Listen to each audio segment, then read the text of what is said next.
We'll start, but these are sessions about the uses of various technologies. And even though we have 6 of them, there are so many others. You know, there's GeoGebra, there's Desmos, there's all kinds of things. And some of them are more specialized than others. And some of them are more focused on a given task. Some of them for Tim Lucas's one on slope field, on using on an iPhone and certain kinds of technologies. This one is on a specialized one simulating circuits, and Virgil Ganescu. I never had to say your last name, Virgil. I just that's perfect. It's all good. Yeah, okay. Thank you, Brian. Yeah, no problem. I'm used to people butchering it here and there, but it's all good. Yeah, he's at York College of Pennsylvania, and I'll turn it over to him. Okay.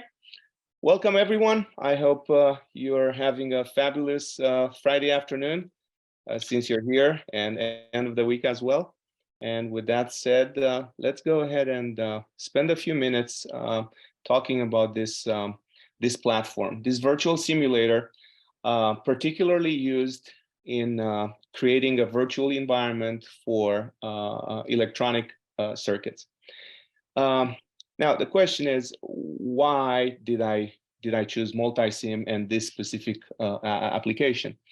Well, I have to say that as an engineer, I'm somewhat biased, and I tend to incorporate a lot of hands-on engineering specific project all throughout the differential equations courses that I facilitate.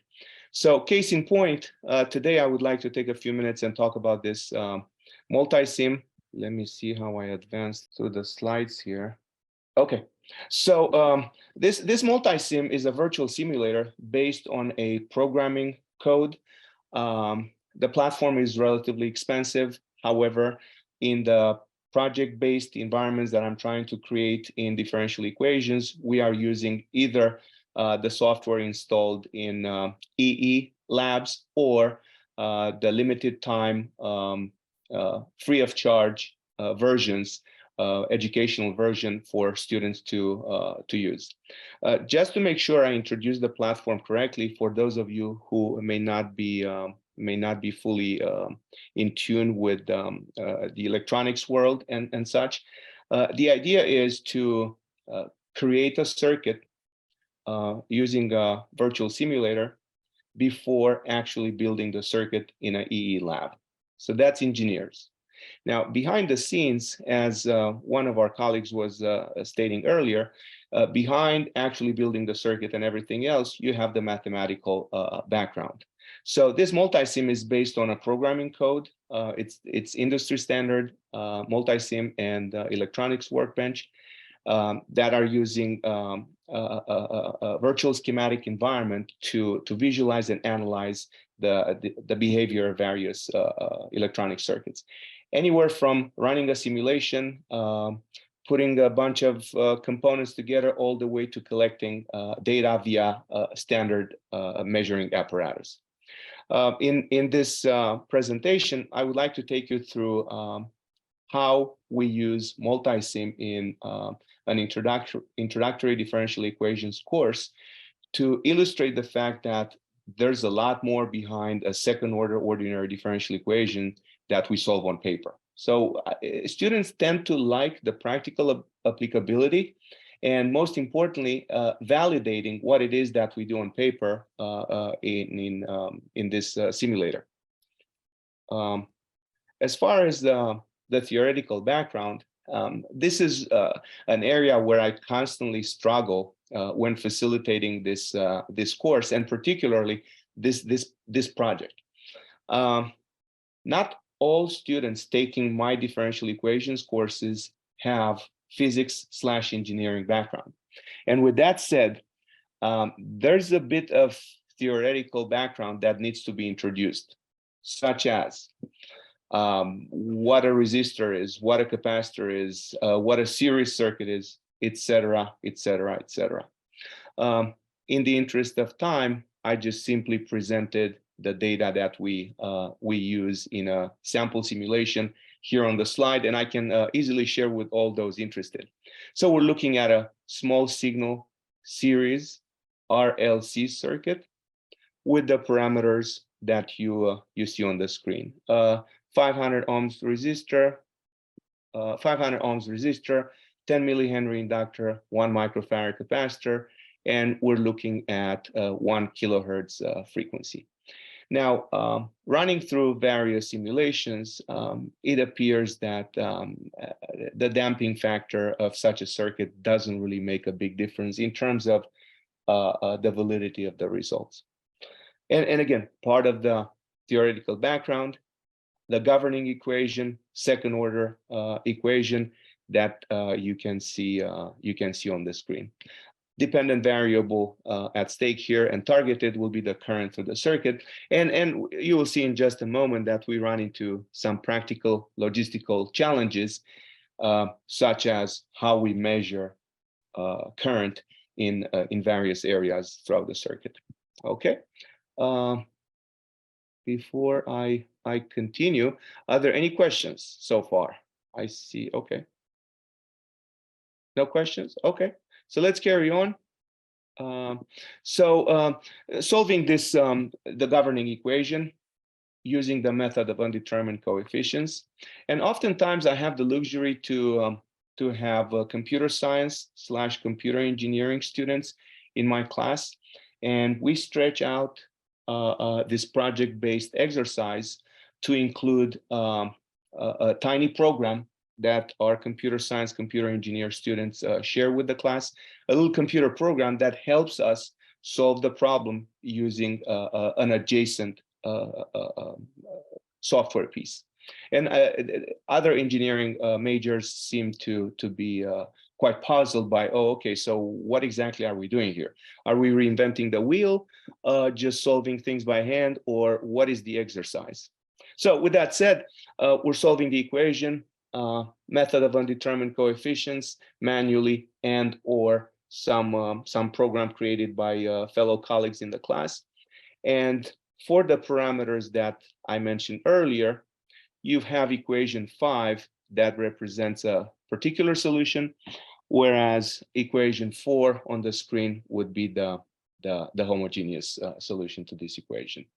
Now, as far as initial conditions are concerned, we take a generic zero current as a starting point, and we build from there. Is that realistic? Well, we're staying away a little bit from a transient regime of operation, and have in mind that we're just trying to illustrate a concept here. Okay. All right. Now, the simulation, what I like about Multisim and what non-engineering, specifically non-electrical engineering students seem to enjoy as well, is the minimum learning curve associated with this platform. It's literally minutes, copy, paste, drag and drop, as long as there's a brief, somewhat fundamental, not necessarily a profound knowledge of what a resistor is, what a source is, etc., etc., etc. I can definitely share with whoever's interested in the audience a small clip that I made for my students, introducing them to the platform. Like I said, very intuitive, very easy, minimum learning curve.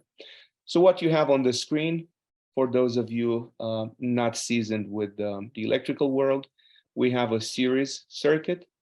On the left side, you have the supply or the source, an AC source, 1 volt peak, 1 kilohertz frequency.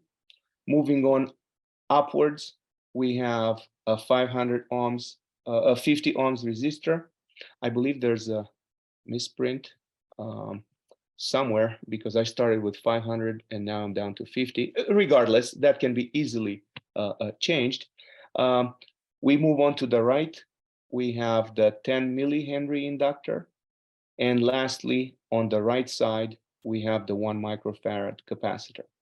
Those boxes that you see labeled with XSC1 and XMM1 respectively are the instruments that that we are using to collect the data. Specifically, the one on top is an oscilloscope that will help us visualize the wave to the circuit.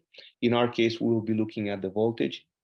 And the one on the right is a digital multimeter that is connected in such a way that we measure the current through the circuit. Any questions about this, I'd say technically oriented slide here? No? Okay. So progressing along. Normally in class, I ask the students to go through several iterations, start and stop the simulations, and so on, just to make sure we have reliable data and the results are not all over the spectrum. Now we have a couple of ideal adjacent parameters that we take into account.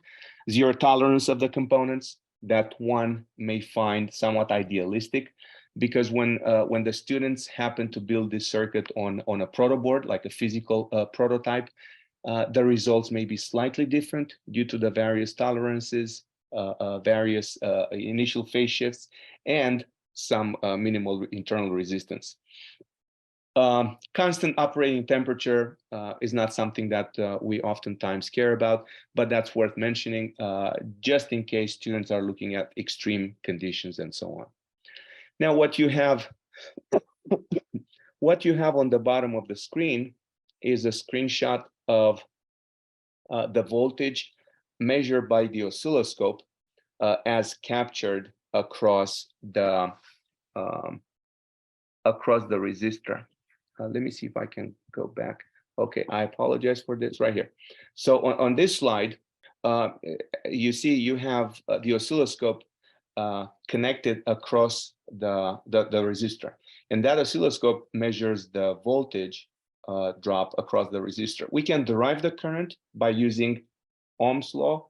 And again, Ohm's law, this is another one of those areas that we need to introduce as a side note for those who have not been exposed to a basic fundamental physics 2 course or don't have the engineering prerequisites. Every now and then I do have mathematics majors taking differential equations course. And for those in particular, I have to put more emphasis on these adjacent topics.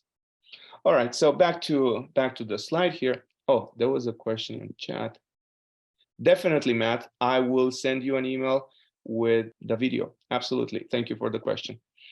So there was a yeah. question asking, Matt Olkowski asked for the introductory video. Is it online, and could we put a URL in your abstract after the talk? I will definitely do that. It's online. And I believe I included it as one of my references in in the abstract. In a previously submitted scenario. Oh, okay. But we would put it with the abstract of this talk if you'll send it to me. Okay. Definitely. I will send it to you after we conclude here, without a doubt. And again, I hope you realize that in addition to the short video that I share with the class, there are all sorts of resources out there, more in depth, more superficial, etc. Because this is a real tool, has extraordinary capabilities, but I think it would be a moot point to expose the students in a differential equations class to all the ins and outs of multisim. Okay, so the point that I'm trying to make with the screenshot captured by the oscilloscope here, I am trying to look at the peak value, which is the top of that sinusoidal waveform, the peak value the peak value of the voltage that we normally use to determine the current. Ohm's law, voltage is current times resistance. Since we're looking at a series circuit, the current is the same all throughout the circuit, and we can get the current from the oscilloscope reading. Now, in addition to that, we also have a digital multimeter measuring the current directly. Okay. Now, to continue more along the results and discussions, We analytically solving equation 5 via the method of undetermined coefficients and using the values that I mentioned in the beginning of the talk, we obtain a value for the dependent variable, the current in our case, of about 8.7 milliamps, whereas the multimeter yields a 9.2 milliamps value. How far are these? Well, it appears that if you see in the second paragraph here, it appears that if we run one-to-many simulations, those values converge towards an order of magnitude that, for the purpose that what we do in class, can be left alone. However, I will attribute the variance in the results, numerical as well as practical, as well as those gathered from actually building a prototype. As you might imagine, we messed around with physically building the circuit as well. I would attribute that to the approximations that we make, as well as the transient, which is the startup period of the circuit, where the currents tend to peak until stabilizing sufficiently. Now, in terms of summary, in my experience, and I've been using this as a project-based exercise for maybe 6 semesters or so. It appears that engineering students really like it because it's hands-on. They can use something they can relate to in addition to the differential equations course. However, I find that introducing the platform and educating non-engineering students with the physical aspects of building a circuit, I shouldn't say it's time consuming because I normally assign these adjacent topics for home study, independent home study, but it is something to have into account. And ideally, what I would like to do in the future, I would like to do my homework prior to the semester starting to identify those who have not been exposed to basic concepts in physics and to proactively start deploying some of these concepts before we actually get to use Multisim. So again, depending on the features that we are trying to take out of Multisim, this is very powerful. I chose to focus on a second order governing equation because first order is somewhat quite simplistic. Same concepts, same validation, same everything, but perhaps is not emphasizing or highlighting the actual power of this virtual simulator, how powerful the virtual simulator is. And naturally we can, I suggested another scenario using an operational amplifier based type of a differentiator circuit, which yielded decent results comparing analytical with analytical answer with the numerical answers with the physical prototype, and so on. So that's all I had. Any questions? Does anybody in the audience, all 13 of us, have any questions in addition to me sharing the short introductory video with the group? First of all, thank you very much, Virgil. Absolutely. I want to make a comment that when you teach differential equations in a liberal arts setting, words like physics come up, they get really nervous. You are in an ultimately nice world because you have a EE lab where you can build it from the simulation, so you've got it all covered. But I want to tell you, as someone who has a totally abstract ring theory PhD who believes electricity is voodoo, that I have been able to bring circuits to life with the class with either simulators like this or just code that simulates the pattern. And there are a number of at Simio, there are a number of resources on circuits. And I had a student from Croatia give us a circuit on a high frequency, low frequency filter. And the students all had different drivers. They understood what was going on. They could see their output and how it differed from others. They can get a feel. And when you see the schematic and when you see the graphical outputs that Virgil was pointing out to us, from the oscilloscope, that is powerful stuff because they can see the oscillations, the frequency. You change the resistor, something happens, and does it make sense in the intuitive word resistor? Capacitor has another, the inductors, they all have sort of different intuitions to physical systems, and we all maybe try that. But I think this software, when I first saw what Virgil had done, and he has written several modeling scenarios that you could go to Simulate and look up and decide how much you want to implement based on that, and download it, modify it, etc. And I know he loves to talk to people about it, but it's been very reasonable to talk to students about circuits, even though they have high anxiety about, I don't know physics, I don't know this. And one of the reasons it's easy for me is I'm a total idiot at doing it. So they go, well, if he can do this, I can. I mean, maybe Virgil works at a disadvantage. He's an engineer, and they go, well, I'll never be an engineer. And the answer is, I don't want you to be an engineer. I just want you to get a sense about how this mathematics is used. And that tool that he's sharing is a tool of the trade. If you are an engineering student, you're going to be using stuff like this. So I think, Brian, you touched on a very critical point there. In my setting, since majority of the students are of liberal arts flavor, yes, not only that, physics is scary, just the term itself, we go through hoops and loops to remove the term physics from a sustainability course because we don't want people to be intimidated by the name of the course, but once they see how easy the platform is, and if they have a little bit of a conceptual understanding of what is meant to accomplish, yeah, totally. Anybody can do it, honestly. So yeah, very good point touching on the physics as intimidating as a term, in addition to differential equations. That's like, no, I don't want to do it, this, that, and the other. Totally. Yeah. And also, in high school, I blew up a voltmeter and they would never let me touch equipment again.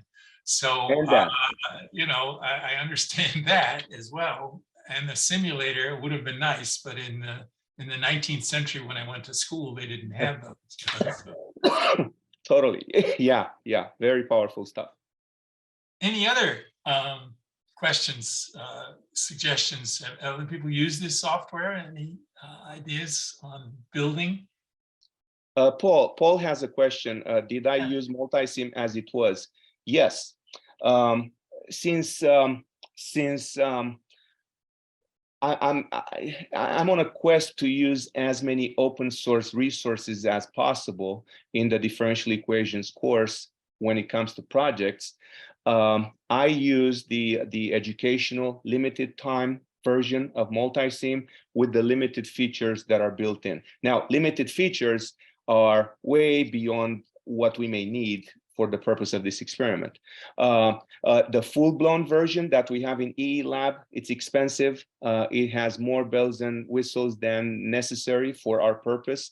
But yeah, to answer your question, I used Multisim as it came, as simple as that, recognizing the fact that the free version is good for 30 days, this, that, and the other. Yeah, totally. Good question. Okay, thank you, everyone. Thank you very much. Yeah, I will send Brian the clip, and I will see you all around. Enjoy the weekend, and thank you for giving me the opportunity to share with the group. Yeah, I want to end with a comment. We're going to have a math bowl tomorrow night, and one of the sections is on puns.